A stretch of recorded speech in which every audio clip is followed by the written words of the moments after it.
Hello friends, আমি Priya and welcome to my channel.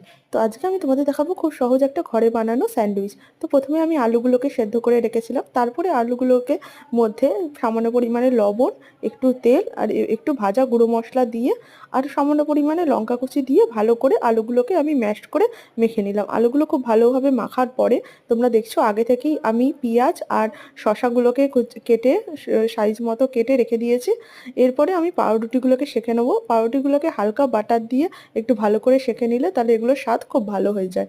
পাউরুটিগুলো সেঁকা হয়ে গেলে তারপরে আমি পাউরুটিগুলোকে একটা পাউরুটিকে নিলাম, নিয়ে পাউরুটির মধ্যে কিছু পরিমাণে মেখে রাখা আলু, তার উপরে আমি শসা আর একটু পেঁয়াজগুলোকে কেটে রাখা পেঁয়াজগুলোকে দিয়ে তার উপরে আমি পরিমাণ মতো একটু মেয়োনিজ দিয়ে দিলাম।